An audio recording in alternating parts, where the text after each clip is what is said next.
This is Nub at Hitbox Gaming, and welcome to another Build to Thrive in Less Than 5.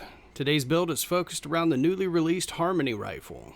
It is a constant pressure build that escalates the longer the fight goes on. The main stats to focus here are skill damage first and foremost, and skill haste secondly, to keep up the pace during position changes. That keeps your cooldowns low and keeps you moving. I am currently running a 3-piece Hana-U, a 2-piece China Light, and a 1-piece Wyvern in order to maximize what skill damage and haste I had available to me. This build focuses on the synergy of 3 different talents, perfectly in sync with the new rifle Harmony, Kinetic Momentum, which is just a chest talent available to any chest piece if you move it from your bench to whichever piece you choose there, and finally perfect combined arms from the Hana-U back piece, Force Multiplier. These 3 talents work in perfect unison with the drone and the turret. They have a decent duration, and the little robotic allies act as aggro kings, making them perfect for solo play and just as strong in groups. They will allow you to keep your head up and keep shooting to keep these buffs rolling. And that is important as the buffs only last 3 to 5 seconds depending on which one we're talking about here. Perfect in Sync will provide a 20% increase to skill damage when you hit a target.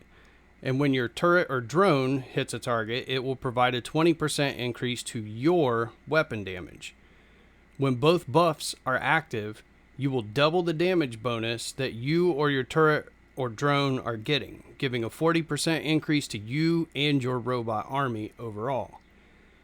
It is worth noting that you will have 2 working buffs. I tested it in the shooting range to see if you could stack the weapon damage bonuses that you gain from it. And that part does not stack, unfortunately, even though you have 2 active working skills. But it does help to have them both active because it is more uptime on the buff, as it only lasts for about 5 seconds. And they're also like having a few other players out there on the field with you because they can do flanking or control point, controlling a pivot or anything like that. They're just really strong in some rough spots of the game.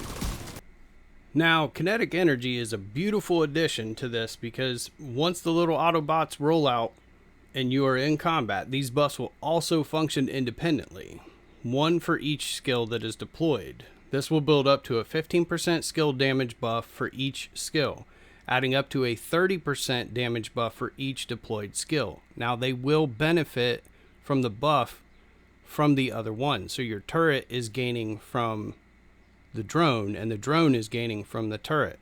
And last but not least, the perfect combined arms. You shoot an enemy and add another 30% skill damage buff to these little monsters. It's pretty simple. Just keep shooting and you're going to have a ton of rolling buffs that are constantly active. And when those buffs are active, that adds up to a massive 100% skill damage buff and a 40% weapon damage buff. That's not adding any of the skill damage bonuses that you have from all of your armor pieces. The only thing to note is that while changing weapons, it will not continue any of the buffs acquired by the previous weapon. I'm not sure why they did away with this, but trying to pair Harmony with Surge or any other skill buff weapon will disable the buffs that they provide when you switch. The weapon I used to run in this build was Pestilence. The rolling dot bouncing everywhere while your bots are wrecking up the place was super effective. And in higher difficulty, stacking Pestilence dot is not difficult. So you may consider it as an opener weapon and then transition to Harmony after the dot is bouncing around from target to target. Overall, this build is super flexible, and as I mentioned, it's super sick for solo play. I don't play on anything less than heroic difficulty now, open world or missions, it doesn't matter. I've used this build in PvP, and it does work well as long as you have the patience. It requires a sort of guerrilla style tactic and skirmish mentality to win most fights. Anyways, there you have it. That's the breakdown, and my 5 minutes is up. So until next time, NubTub out.